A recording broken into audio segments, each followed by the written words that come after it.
cumprimentar com a doce e amável paz do Senhor Jesus Cristo.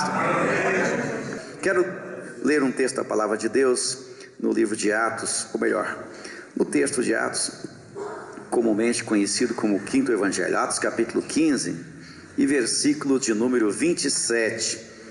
Glória a Jesus, glória a Deus. Eu lutei para trazer uma outra palavra. Sabe que quando a gente é convidado para pregar assim, a gente entra em luta, porque tem que orar, buscar a Deus, né? Porque pastor tem um metro de sermão assim, você põe a fita métrica assim, né? Porque toda vez que você vai pregar é um sermão, é um esboço, né? E de repente você não tem nenhum. Um dia eu fui falar assim, eu tenho que pregar, aí fui, me desviei, sabe? Que na hora da pregação é muito fácil desviar, né? Aí eu desviei para os livros, aquela tendência, que é teologia aqui e tal. Aí o Espírito Santo falou assim para mim, mas você está fora, você tem que ir na minha palavra. Às vezes a gente comete esses deslizes, né? Atos 20, verso 27. Não, desculpe, Atos 20, verso 27, perdão. Atos 20, verso 27.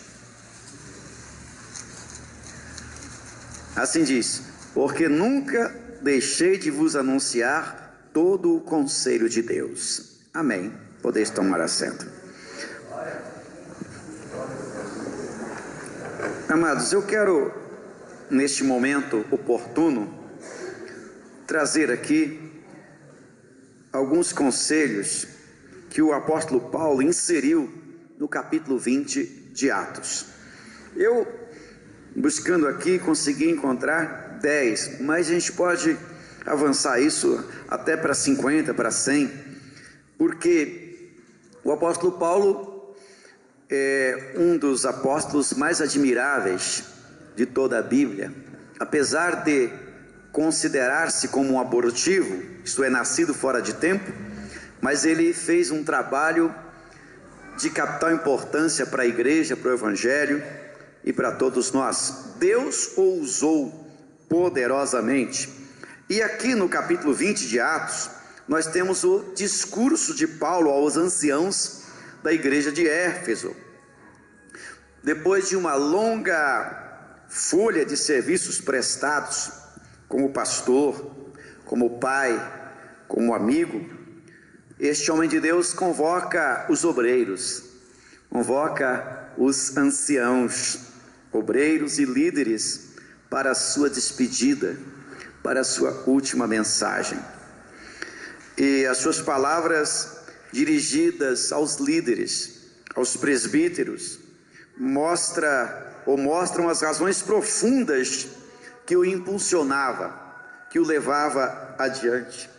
Primeiro, porque Paulo é aquele homem que outrora fora religioso, judeu, da linhagem dos fariseus, e os fariseus, embora haja muita crítica a essa classe dos judeus, mas os fariseus deixaram muitos bons legados para nós. Eles diferiam profundamente dos saduceus, por exemplo. Nós temos uma linhagem mais em cima da visão dos fariseus. É claro que essa herança que eles trouxeram dos tempos de Jesus fora exatamente por causa do desvio de outrora. Mas Paulo tinha um compromisso com a sua liderança e, sendo religioso, zeloso pelo judaísmo, achou que perseguindo o povo de Deus estava servindo a Deus. Assim existem muitas pessoas lá fora ainda, que nem chegaram aqui, são sinceros na sua religião, são firmes na sua religião, mas possuem um chamado de Deus. Eu tenho até a fé para dizer que muitos deles que ainda não chegaram aqui, vão chegar e serem elevados à função de pastores, de bispos, e outros que estão aqui, de repente sejam diáconos, cooperadores, vão permanecer como diáconos, como cooperadores, mas aquele que ainda não chegou pode ser levantado ao pastorado, porque isso é obra de Deus. Então Paulo foi um desses que teve um encontro com o Senhor Jesus na estrada de Damasco.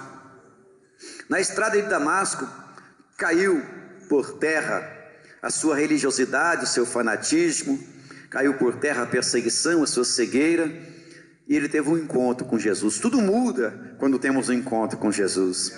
Tudo muda quando temos uma experiência com Cristo. Tudo muda quando somos encontrados por Jesus. E Paulo levantou-se com a sua vida completamente mudada. Deus o fez um apóstolo, Deus o fez um missionário, Deus o fez um grande pregador, um grande escritor. O maior teólogo do cristianismo é Paulo. Não tem, depois de Jesus, o maior teólogo é Paulo. A história da igreja coloca aí, por exemplo, Agostinho. Santo Agostinho realmente foi um grande homem. Anselmo, Irineu, não é? Depois nós temos ali o Tertuliano, lá na frente Tomás de Aquino, não é? Um grande teólogo. Lutero, por exemplo, mas eu defendo que Paulo foi o maior teólogo do cristianismo. Escreveu, na verdade ele não escrevia para apenas preencher um espaço, ele escrevia pela necessidade. As suas epístolas eram pregações, eram ensinos. Então Deus o levantou para fazer discípulos. Essa é a missão principal de todos nós: ser e fazer discípulos. E a responsabilidade de discipular ou discipuladora estava na vida de Paulo, que era gerar uma continuidade depois da sua partida, que é o mesmo que estamos fazendo aqui. Na verdade, nós somos uma sequência. Outros vieram antes e nós damos continuidade. Isso começou com os apóstolos. Jesus gerou os discípulos, ensinou-os e disse-lhes: ficai em Jerusalém até que lá do alto sejais revestidos de poder. E na Atos capítulo 2, capítulo 1, capítulo 2, nasce a igreja vigorosa, poderosa. E Paulo é essa sequência. Existem muitas pessoas que gostam de trabalhar com multidões. Isso é, aqueles que trabalham com multidões. Mas existem aqueles que trabalham com discípulos, porque os discípulos é que irão gerar as multidões.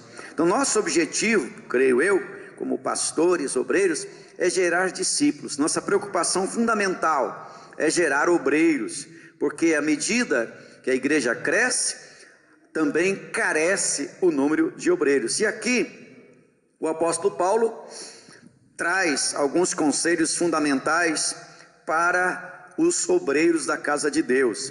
E no verso 18, ele começa a falar, ou melhor, no capítulo 20, no verso 18, ele começa a destacar alguns conselhos importantes, que ele diz que logo que chegaram junto dele, verso 18, disse Paulo: vós bem sabeis que desde o primeiro dia que entrei na Ásia, como em todo esse tempo me portei no meio de vós.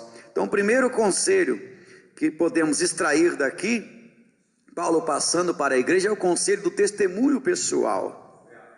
Testemunho, vós bem sabeis. Esse vós aqui é um vós enfático. Como me comportei no meio de vós. Nós normalmente pregamos, falamos, escrevemos, cantamos, não é? Mas não é necessariamente a voz ou aquilo que falamos. O que fala mais alto é a nossa vida. Eu sempre digo: pregue sempre, às vezes com palavras, porque a pregação é a nossa atitude, o nosso comportamento. E Paulo diz: como me comportei no meio de vós. Ele coloca a sua vida como o exemplo mora. Olha, eu sou o exemplo, eu me coloco como exemplo. Como me comportei, é o testemunho.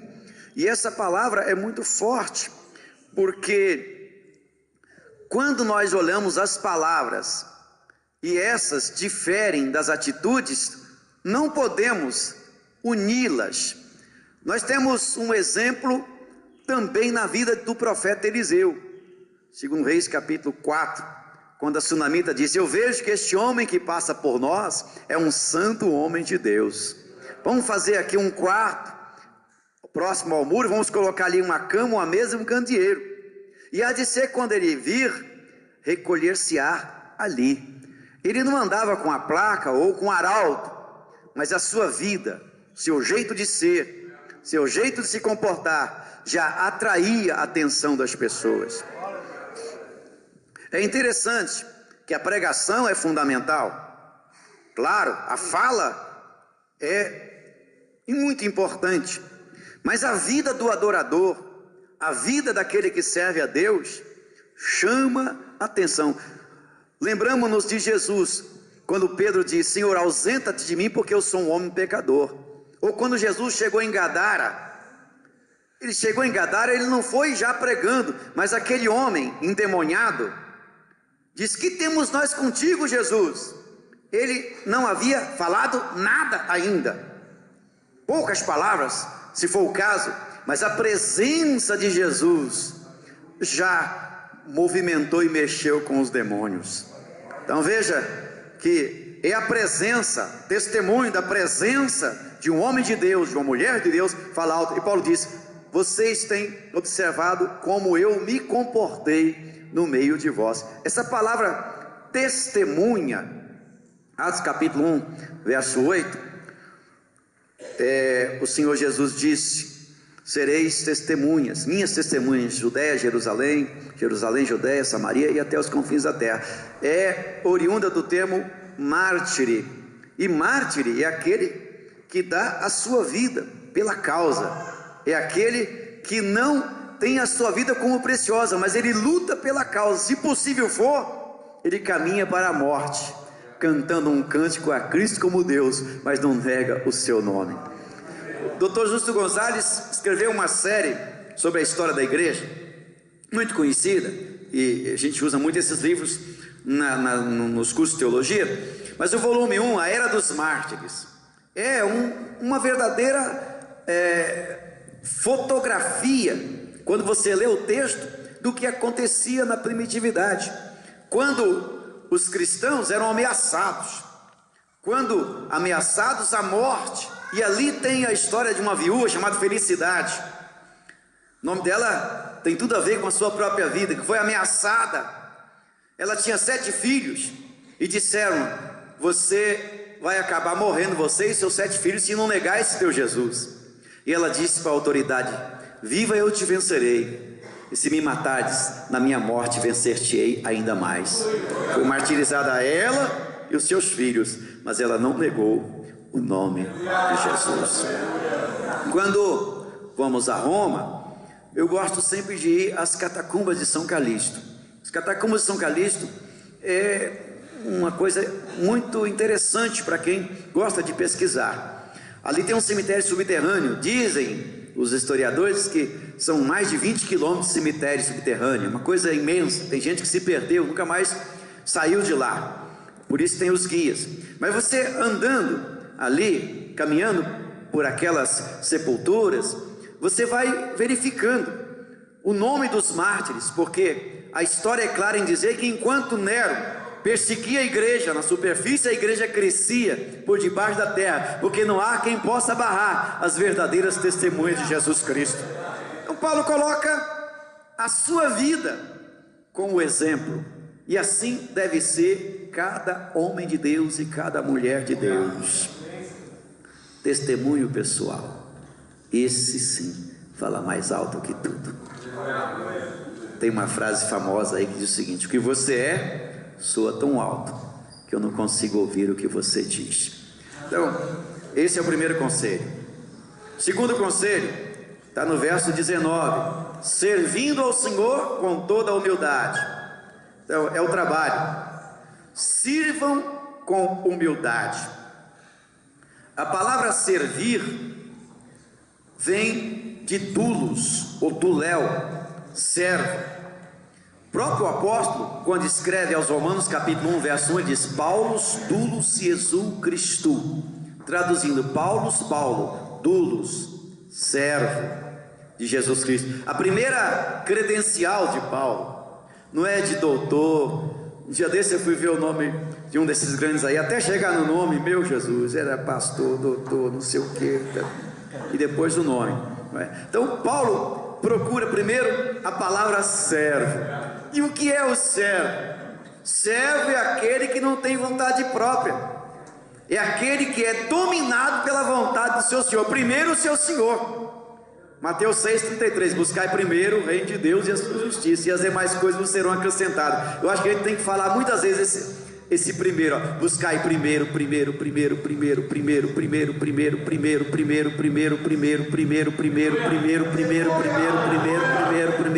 falar muitas vezes, certo? Porque as demais coisas estão ganhando. Então, a questão é: servo é aquele que faz a vontade do seu Senhor em tudo.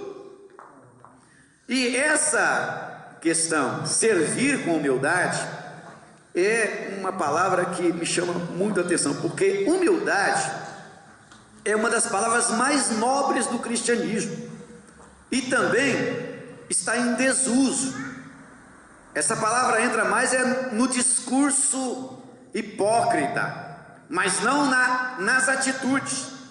E o maior exemplo de humildade que nós temos é o nosso mestre. Mateus, quando Jesus fala sermão da montanha, sermão do monte, principalmente nas bem-aventuranças, nas beatitudes, ali diz: bem-aventurado os pobres de espírito, porque deles é o reino dos céus. Essa palavra pobre de espírito mexe muito comigo. Aliás, mexe com todos nós. Você já experimentou chamar alguém de pobre de espírito? Eu acho que até na igreja isso dá problema, certo? E Jesus pega uma palavra dessa e diz: bem-aventurado, macaroi, bem-aventurado, shira, shirim. Quer dizer, é aquela palavra diz felizes. Max Lucado escreveu um livro intitulado O Aplauso do Céu, e nesse livro, O Aplauso do Céu, ele usa as bem-aventuranças, que a gente aplaude muito a Deus, né? Mas nas bem-aventuranças é Deus aplaudindo atitudes como essas, pobre de espírito. Aí eu falei: não é possível, tem que ter uma palavra melhor aqui no original. Pobre de espírito é uma palavra muito pesada, né? Algumas Bíblias coloca humilde. Aí eu fui lá, pobre de espírito. Então tá lá: macaroi, pitokoi, tu pneumatos, né? Aí eu falei: meu Deus, a palavra ali seria pitokoi, o pitokos, que é a tradução do que nós temos como pobre. Aí o que a gente faz? Vai buscar nas traduções, né? Vai nos dicionários e vai nos comentários, porque a exegese, a hermenêutica é isso, não é? Você nunca vai descobrir uma coisa nova. Não, uma doutrina nova. Toma cuidado com doutrina nova, toma cuidado com visão nova, fora da Bíblia, que não tem nada mais novo. Salomão já dizia isso, quanto mais hoje, né? O pastor Colenda ali em Pindamonhangaba falava isso: ó, irmão, se você encontrar alguém com coisa nova aí, tome cuidado. Tome cuidado. Essas coisas novas. Então, vamos olhar o que disseram os mestres. Aí o Dr. Russell Shedd é um homem que eu admiro, estudioso da Bíblia, exegeta do Novo Testamento. Ele fez um comentário dessa palavra pitokos, e eu fui buscar. Ali quer dizer o seguinte: aquele que é tão pobre, por gentileza, irmão, desliga aí, porque às vezes a gente comete essas falhas. Aquele que é tão pobre, tão dependente, como um mendigo que pede esmola. E se alguém não lhe der uns trocados ou um agasalho, como aconteceu agora no centro de São Paulo, morreu mais de 10 pessoas de frio, irmãos, morreram de frio, né? Ele acaba morrendo se alguém não estender as mãos. É aquele que é totalmente dependente do outro. Falei: pelo amor de Deus, isso é mais pesado ainda. Pobre de espírito. Então quer dizer, é como se fosse um mendigo, e o Senhor está aplaudindo esse pessoal. Bem-aventurados os pobres, que é a questão do humilde. Aí sabe como é, né? Nós começamos a estudar a Bíblia e às vezes até esquecemos das outras coisas. Então vamos buscar fazer as pontes, porque todas as vezes que uma doutrina aparece, essa mesma doutrina se repete. Nunca você vai encontrar uma doutrina isolada na própria Bíblia. Você sempre vai encontrar a repetição das ideias, não nas mesmas palavras, mas você vai encontrar. Aí o Senhor me levou para São João capítulo 4, verso 23. Ali está escrito: Deus é Espírito, E importa que os verdadeiros adoradores o adorem em espírito e em verdade. Começou a clarear. Bem-aventurados pobres de espírito. Aí eu comecei a viajar. Eu sou espírito. Deus é espírito. Bem-aventurados pobres de espírito. Eu sou espírito, Deus é espírito. Bem-aventurados pobres de espírito. A viagem é maravilhosa, porque a gente tem que ir lá no princípio. Quando o Senhor diz, no princípio criou Deus os céus e a terra, a palavra Bereshit bara Elohim. Bereshit, que o próprio João, no Evangelho de São João capítulo 1, verso 1, ele traduziu essa palavra. Lá está, Bereshit bara, em São João 1, verso 1, no grego está, em arque, em horogos. Então ele colocou um em no começo. Isso é maravilhoso, porque em, por que ele colocou um em e lá está no princípio? Colocou em um princípio, seria a tradução mais literal, em um princípio, porque para Deus, esse negócio de começo, meio e fim, não existe. Esse negócio de começo, meio e fim, é para nós. Então o tempo é medido para nós, mas Deus, para Ele é sempre o presente, Ele é o eterno presente. Não precisa viajar no passado para ver as coisas, e nem viajar para o futuro para ver as coisas. Todas as coisas estão diante dele, nuas e patentes. Então, em um princípio criou Deus os céus e a terra. E depois, não vou entrar nas minúcias, mas o Senhor, depois que chamou a existência do inexistente, como um grande cozinheiro que pegou o nada e temperou com o tudo, Ele ia dizendo, haja, e as coisas iam acontecendo. Haja terra, apareça uma porção seca, produza o poder da sua palavra, né? O poder da sua palavra ia fazendo as coisas. E chegou o momento que o Senhor disse, façamos o homem conforme a nossa imagem, conforme a nossa semelhança. Veja que está no plural, façamos, né? Para quem é fundamentalista sabe que esse façamos aí tem uma profundidade a respeito da Trindade. Façamos. Aí Deus não trabalha mais com a sua palavra apenas, Ele começa a trabalhar com as mãos. Aí Ele pega o barro, amassa o barro e vai dando um toque aqui, outro toque ali, faz um pezinho, uma orelhinha, um narizinho, um queixinho, e saiu essa coisa linda que eu gostei. Tá? Tocado pelas mãos de Deus. Deus caprichou em você. Eu acho que você poderia até falar isso para o seu irmão ainda. Deus deu uma caprichada.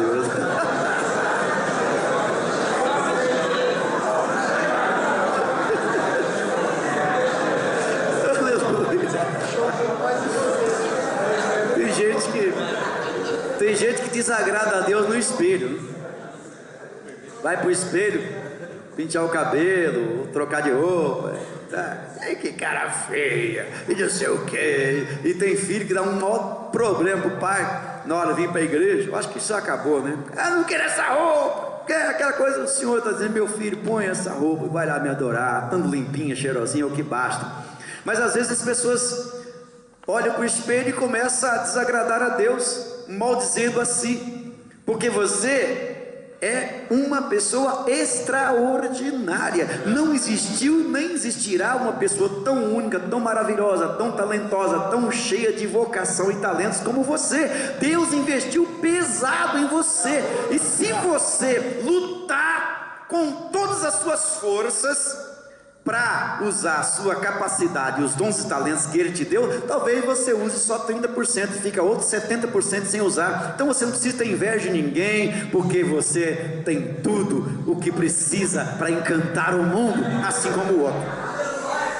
Então Deus fez com as suas mãos. Mas o homem tinha boca, mas não falava, mãos, mas não apalpava, pés, mas não mandava. Aí Deus olhou, e veja que sempre no finalzinho o Senhor tem a frase, e viu Deus que era bom, e viu Deus que era bom. Então Deus admirou a sua obra e disse, glória seja eu, bendito seja eu e louvado seja eu, porque só Ele pode falar isso. Admirou a sua obra, glorificou-se, mas o homem ainda não tinha vida. Aí entra a história do Espírito.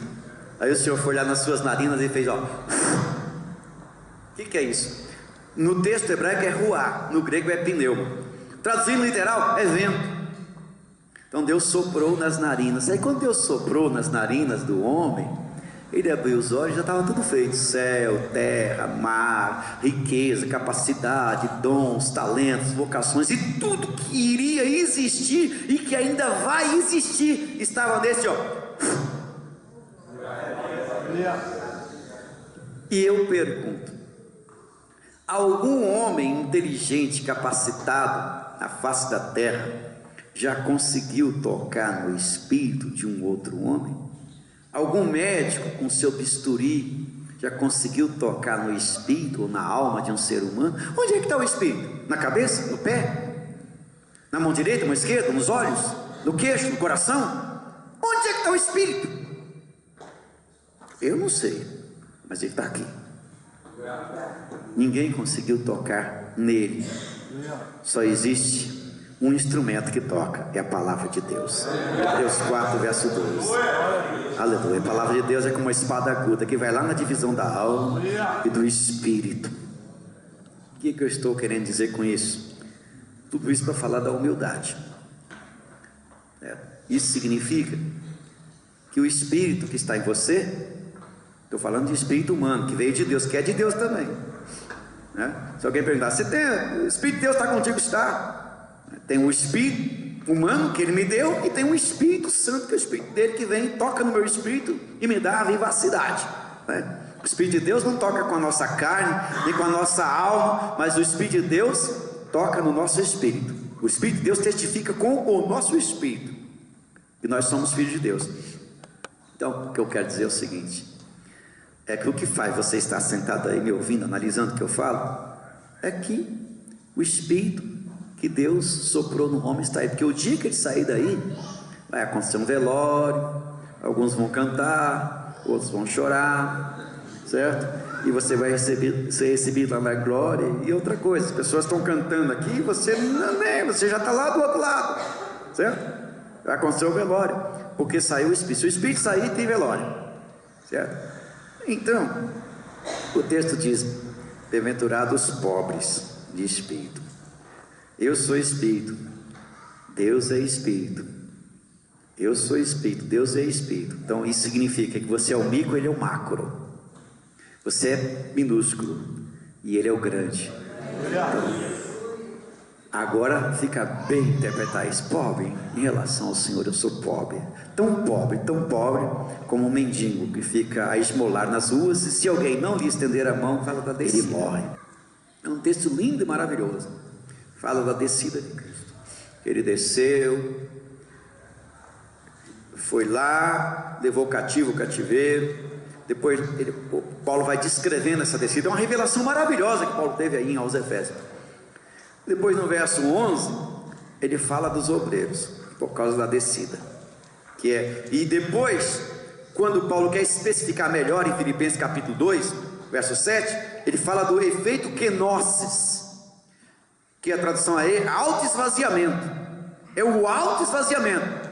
Isso é maravilhoso, porque Deus, sendo Deus, quando analisamos o Apocalipse, que diz que o céu e a terra queriam fugir da presença do Senhor e não acharam lugar, o salmista diz no Salmo: para onde fugirei da tua face? Então o céu, a terra, o cosmos, o mundo queria fugir, e não achou, porque não há quem possa fugir dele, por causa da sua grandeza. Mas ele, sendo todo poderoso, humilhou-se, desceu a tal ponto de ficar 9 meses no ventre de uma mulher. Ele, sendo Deus, desceu a tal ponto de ficar no arcabouço do cérebro de uma criança. Ele, sendo Deus, desceu a tal ponto de bater o martelo na carpintaria de José, chamar José de papai, Maria de mamãe.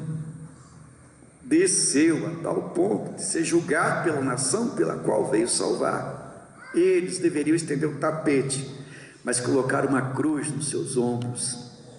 Ele carregou a cruz e ainda teve capacidade de dizer: Pai, perdoa-lhes, porque não sabem o que fazes.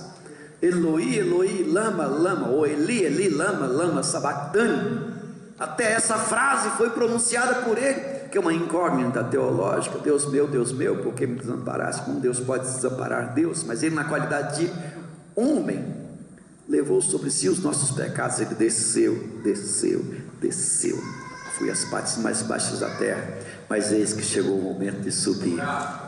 O mesmo que desceu é aquele também que subiu.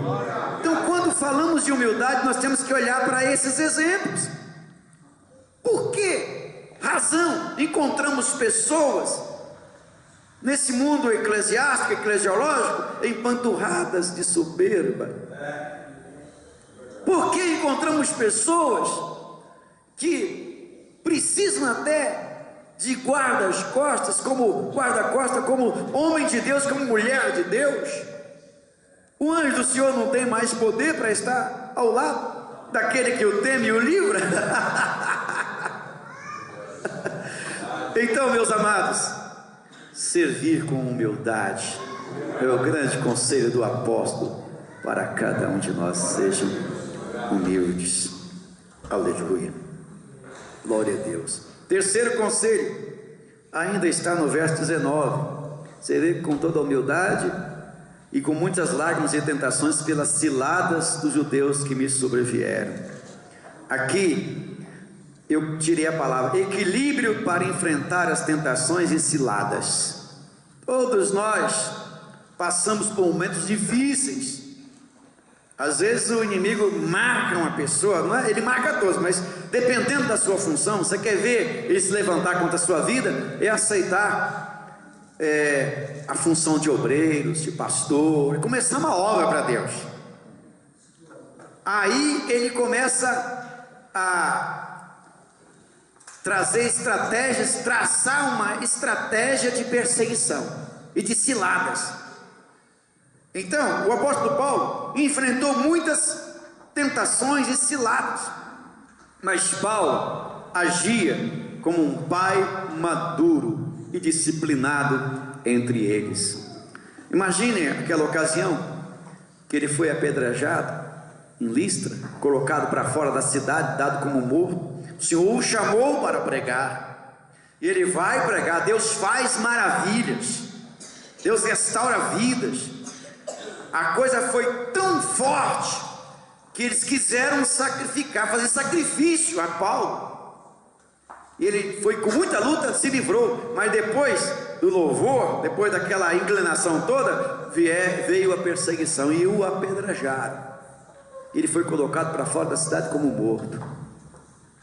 Eu li um texto de um exegeta que dizia que em 2 Coríntios Paulo fala que houve um homem que há 14 anos foi arrebatado em espírito e ouviu palavras inefáveis que ao homem não é lícito dizer, e por causa da sublimidade da revelação ele orou e tal, e o Senhor disse: a minha graça te basta, porque o meu poder se aperfeiçoa na fraqueza. Ele começa a falar da revelação que ele teve, e dizia o autor que esse arrebatamento de Paulo aconteceu quando ele foi apedrejado em Listra, porque ele foi colocado para fora da cidade como morto. E quando você morre, não é? O espírito sai do corpo, não tem jeito. Você morreu, o espírito está ali, você não vai ficar vagando como dizem os espíritos. Então alguém disse que ele teve essa revelação, mas olha, ele foi apedrejado, sofreu ciladas, perseguições.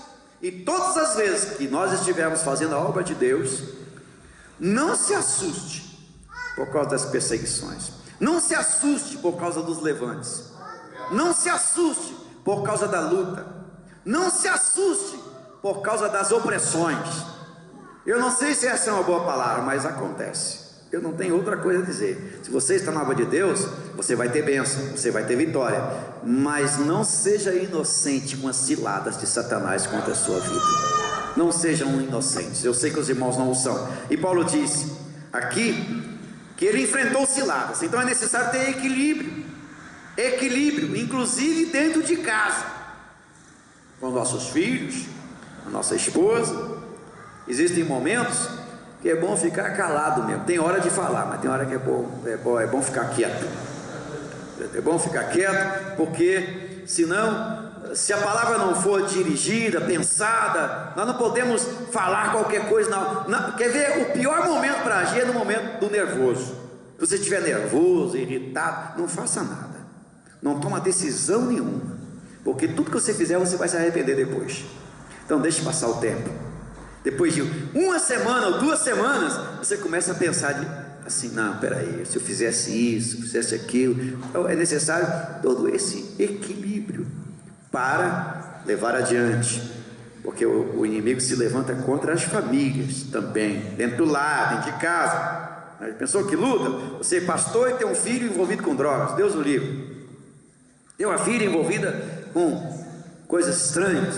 Isso é terrível, claro que isso existe. Nós estivemos fazendo um trabalho de madrugada no centro de São Paulo. De vez em quando a gente faz um negócio desse com a juventude, e nós encontramos outra população, outro povo, sabe? Na época do Betel mesmo, a gente fazia muito isso. Na hora de evangelismo, eu fazia isso. Eu tinha lá uma aula de evangelismo. Eu fazia uma proposta com os alunos: vamos ficar 3 meses aqui, e 3 meses na hora da aula vamos para a Praça da Sé, Praça do Correio, os Correios, vamos na Praça da República, vamos evangelizar homossexual, prostituta. Os alunos ficavam doidos comigo, e eles tinham uma dificuldade tremenda, porque eu falei: olha, teve um dia lá que nós falamos, vamos evangelizar as prostitutas. Aí começou a vir o legalismo. Mas pastor, se alguém passar lá e me ver falando com a prostituta, o que vai pensar de mim? Você não está com a Bíblia na mão, meu filho? E você não tá, se me ver batendo um papo com um gay, o que vai pensar de mim, irmão? Certo? Então, a questão é essa: é ir fazer o trabalho de Deus. E, logicamente, que as tentações, as lutas, elas se levantarão, certo? Mas o que eu encontrei lá, no centro de São Paulo, foi muito filho de pastor. Filho de pastor debaixo dos viadutos. Prostitutas, filhas de pastor. E ex-pastor, ex-missionário. Encontramos advogados. Como pode uma coisa dessas? Como pode? Então, a questão é que nós precisamos ter equilíbrio para enfrentar todas as situações e ser exemplo dentro de casa. Aleluia. Esse é o 3º conselho. 4º conselho, verso 20 e verso 21. Como nada que útil seja, deixei de vos anunciar e ensinar publicamente pelas casas, testificando tanto aos judeus quanto aos gregos a conversão a Deus e a fé em nosso Senhor Jesus Cristo. Aqui eu coloquei: não abandonar o trabalho por causa das lutas, não fugir. Deus chamou Jonas para ir a Nínive. Aí Jonas disse: Tarsis é melhor, Nínive, que vai em Nínive? Eu vou fazer o trabalho em Tarsis. Eu estou fazendo a obra de Deus, irmão. Deus tem especificidade para cada um de nós. Então, quantas vezes nós, como pastores, entregamos determinadas funções para os membros da igreja, ou enviamos alguém para fazer um trabalho, um cooperador, e de repente ele vem e entrega: pastor, está aqui. Uma vez eu mandei um obreiro lá para Itapecerica da Serra. Ele queria trabalhar, eu falei: mas eu preciso de gente que queira trabalhar mesmo. Aí mandei ele para Itapecerica, dei uma congregação para ele. Falei: olha, irmão, dirige essa igreja aí, muda para cá, fica aqui. Daí 1 ano ele veio com a chave da igreja: pastor, tá aqui a chave. Esse negócio é coisa de doido.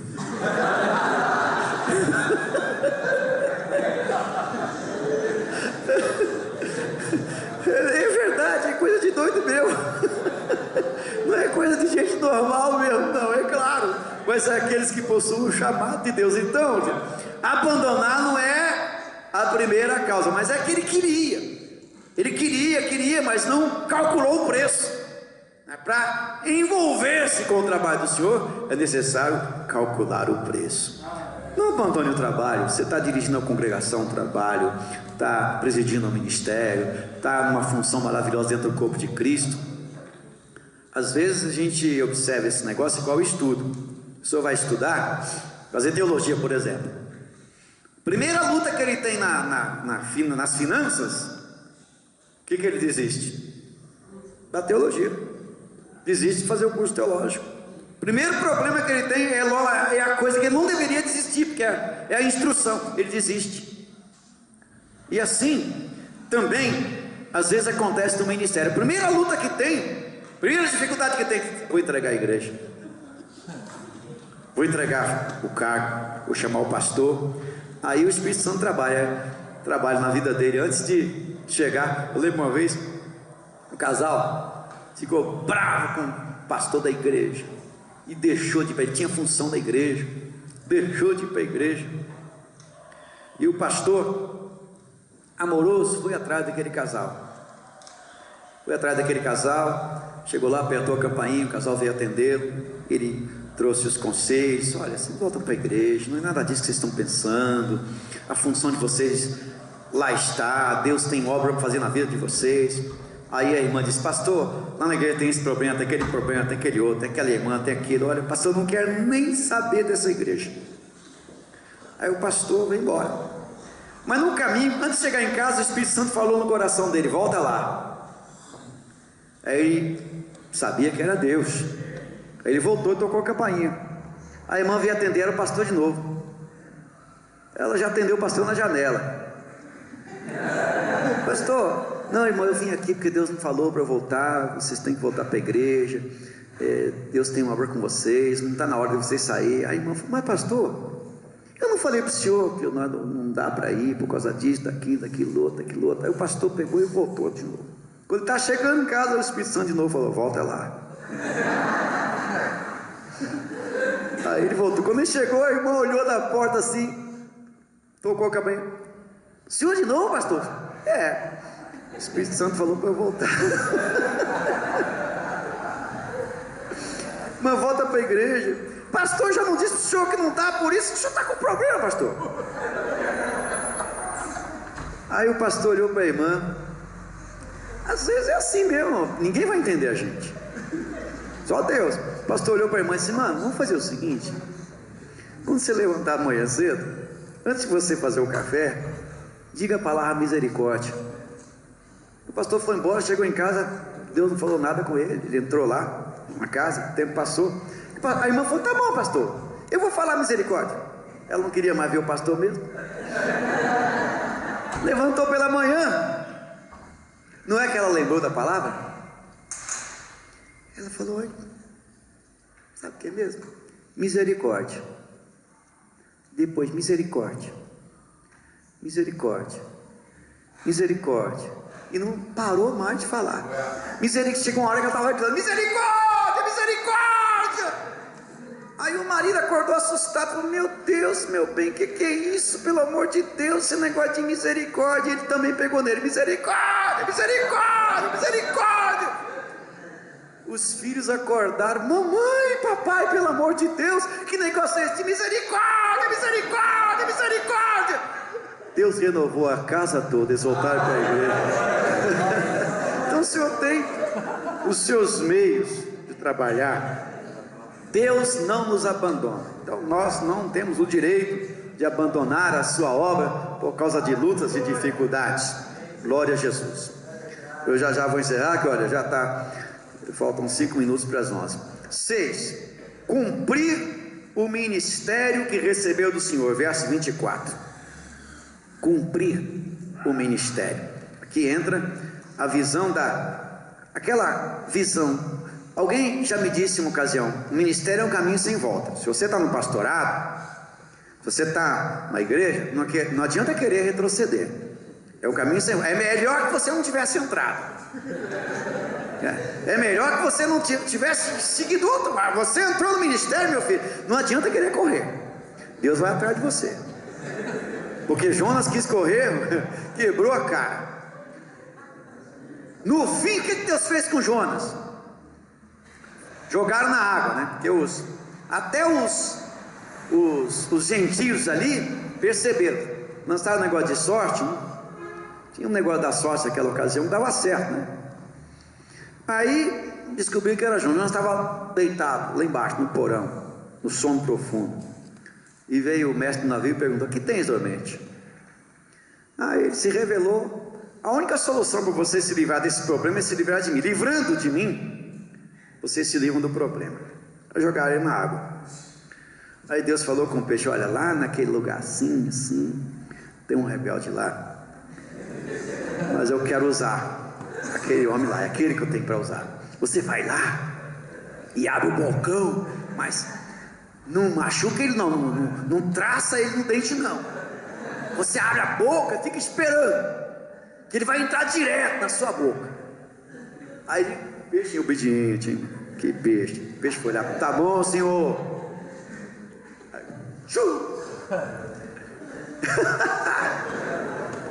E Jonas lá dentro começou a clamar o Senhor. Imagine a luta daquele peixe. Eu acho que se Deus falou com ele, também podia pensar: o pai falou comigo, eu estou aqui pronto para obedecer. E esse rebelde agora tem que aguentar aqui, se contorcendo aqui dentro. Mas ele foi. O que eu quero dizer é o seguinte, irmão: ou de peixe, ou de navio, ou de jeguinho, ou de nave espacial, não sei o que, você vai. Se Deus te chamou para ir, você vai, porque Ele é soberano. E olha, meu filho, vá numa boa, porque senão o negócio vai apertar para o seu lado. Cumpra o teu ministério com alegria, faça com alegria.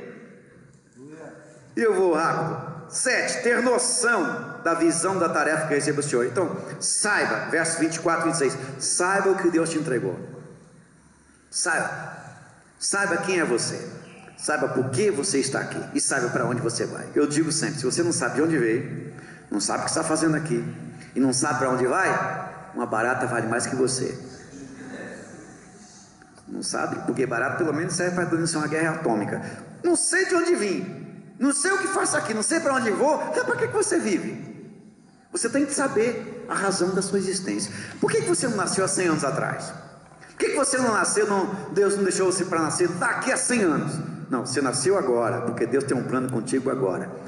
Quando seu pai e sua mãe se amaram, milhões e milhões e milhões e milhões de gametas estavam em direção ao único óvulo. Era uma competição terrível. Vai você, vai. Um pouco você chegou primeiro, se uniu o óvulo, formou um embrião. Depois de 9 meses nasceu essa coisa linda que é você. Deus estava naquela corrida. Então você já ganhou o maior concurso de todos os tempos, sabe?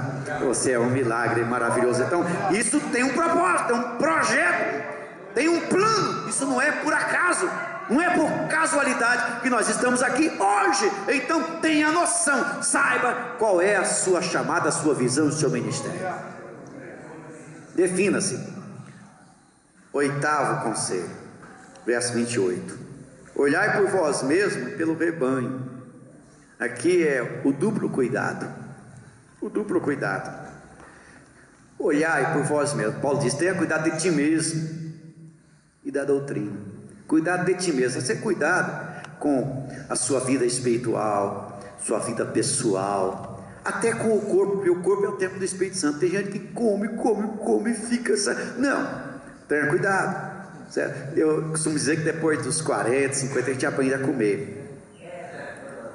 Eu não sei se o senhor pastor bispo já está concordando comigo, porque antes, meu filho, a gente vira avestruz, né? Come de tudo. É sanduíche, é McDonald's, é Coca-Cola, certo? Antigamente o pastor Paulo Macalão proibia tomar Coca-Cola. Era pecado na Assembleia de Deus tomar Coca-Cola, sabe? Ele não estava errado não. Isso aí só faz mal. Eu sei que falar contra a Coca-Cola no meio de pastores é quase cometer um pecado, né? Mas sabe aquela coisa que a gente vai comendo tudo quanto é tipo de coisas estranhas e depois acaba se atrapalhando todo. Então cuidado com o corpo, porque o corpo é templo do Espírito Santo. Cuidado com a espiritualidade. Por exemplo, oração, Bíblia. Estudar a Bíblia não só para pregar aos outros, mas para si também. Eu sempre digo: a oração do crente fiel tem pé e anda, tem asas e voa até chegar nos céus. A oração do crente fiel tem um braço comprido. Você ora aqui, toca na China, no Japão, nos Estados Unidos, em 5 continentes. Aqui você ora, toca lá. Oração, jejum, coisa quase que esquecida para muita gente. Consagração, oração. A oração, irmãos, que faz parte da adoração. Gostei de ver o jovem falar aí. visão muito boa de adoração, viu? Deus te abençoe. Muito boa. É difícil ver músico falar isso, viu? Porque só querem puxar para o louvor, que é só louvor, né? Então a adoração como um todo, né? Ele disse aqui que o louvor faz parte da adoração. Olha que coisa linda, é uma palavra maravilhosa, um prêmio para um pastor visto de um músico. Um pastor visto de um músico é um prêmio, diz, porque normalmente eles acham que é só o louvor, então é o todo. Então quer dizer, adorar a Deus em espírito e em verdade, mas a questão da oração, porque quando você ora, você cresce para cima, né? Você cresce para cima na compreensão de Deus, na compreensão da grandeza de Deus, você tem experiência com Deus, mas também você cresce para baixo, na estruturação, na fundação. Para ele estar de pé, porque primeiro ele cresceu para baixo, na estrutura, certo? Depois você cresce para dentro, na comunhão. E você crescendo para cima, para baixo, para dentro, você tem condições de crescer para fora, no evangelismo, na missão. Primeiro é aqui, por isso essa reunião é boa. Isso aqui é crescer para dentro. Crescer para dentro, comunhão, coinonia, amizade, abraçar o irmão, abraçar a irmã, estar juntos. Isso é maravilhoso. Isso é uma coisa gloriosa. E Deus se agrada dessa unidade, porque aqui não tem a denominação, tem Jesus. Aqui não tem a placa, tem Jesus. Aleluia. Então esse cuidado é maravilhoso. Cuidado específico consigo e cuidado com a espiritualidade, com o rebanho, com a igreja. Nono conselho, discernimento doutrinário. Interpretar o tempo. Tem muita doutrina estranha. Existem doutrinas esdrúxulas, difusas, confusas e obtusas, para não dizer outra coisa, totalmente fora do contexto, certo? Totalmente fora da veracidade bíblica. Porque o nosso manual de regra, fé e prática é a palavra de Deus, é a Bíblia. Então, discernimento doutrinário. Como é que se possui, como é que podemos ter discernimento doutrinário? Estudando a Bíblia, estudando, orando, estando juntos, fazendo conferências, enfim, estudando as minúcias da palavra. Ler a Bíblia, estudá-la todos os dias. Tem uma frase que, se você puder gravar aí no seu coração, grave. Não se esqueça nunca dela. Considere perdido o dia em que você não leu a Bíblia. Considere perdido o dia em que você não leu a Bíblia. Pode falar isso para o irmão? Vira para ele e fale.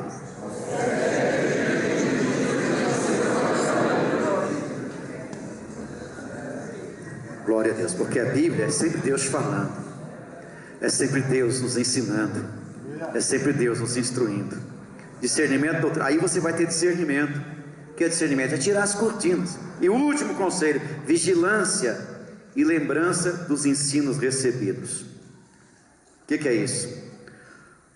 Nós somos uma continuidade. Eu comecei assim, nós somos uma continuidade. Nós não começamos nada novo. Por isso que essas seitas que existem por aí, de tal ano para frente começou a surgir o russelismo, e dali para frente a verdade apareceu. Que conversa é essa? De tal ano para frente surgiram as revelações de Ellen G. White. De tal ano para frente surgiu a revelação do Reverendo Moon. De tal ano para frente veio o INRI. Pelo amor de Deus. E os anos anteriores? E a verdade só é daquele todo. Isso aí é um ponto principal para você descobrir, identificar uma seita. Quando o seu líder está acima de Jesus, quando os seus livros estão acima da Bíblia, quando a verdade só existiu a partir deles, fuja desses, porque a verdade, ela já veio do céu. Aleluia, a verdade já veio do céu. Então, como Paulo diz aqui no versículo 27, porque nunca deixei de vos anunciar todo o conselho de Deus. São 10 conselhos simples, mas que podemos compreender e colocá-los em prática. Primeiro conselho, testemunho pessoal. Segundo conselho, servir com humildade. Terceiro conselho, equilíbrio. Quarto conselho, não abandone o trabalho por causa das lutas. Quinto, cumpra com alegria o ministério que recebeu. Próximo, tenha noção da tarefa que recebeu do Senhor. Próximo, tenha cuidado, duplo cuidado. Tenha discernimento doutrinário e tenha vigilância, em nome de Jesus. Deus possa continuar abençoando esta igreja, este ministério, esta unidade. Estes ministérios e esta unidade da casa do Senhor. Finalizando, conta-se uma história que um fazendeiro tinha uma fazenda muito grande, produziu muito, e ele partiu para a eternidade, deixou dois filhos, dois irmãos que se amavam muito. E um dia a fazenda produziu muito, e um era solteiro e o outro era casado. Aí eles tinham um grande paiol. Paiol é uma linguagem que a gente usa muito no interior, onde guarda os grãos, mantimentos, a colheita.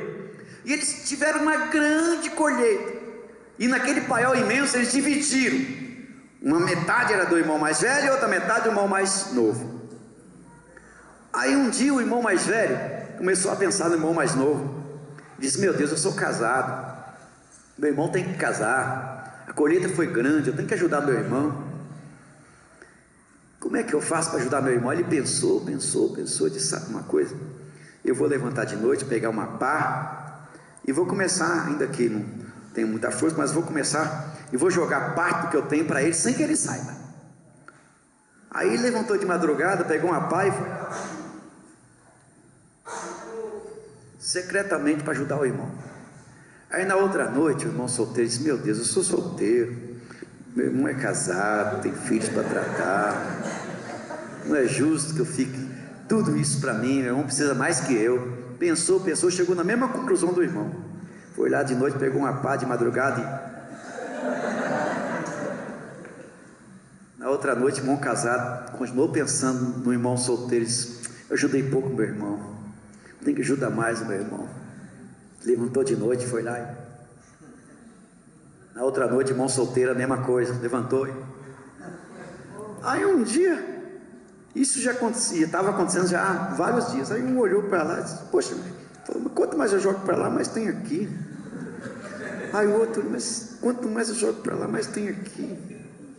Que mistério é esse? Aí eles levantaram o contrário um dia e se encontraram. Um jogava para lá, outro para cá, jogava para lá, outro para cá, um ajudando o outro. Isso é unidade, isso é cristianismo. É isso que Deus quer para cada um de nós. Deus abençoe as vossas vidas em nome de Jesus.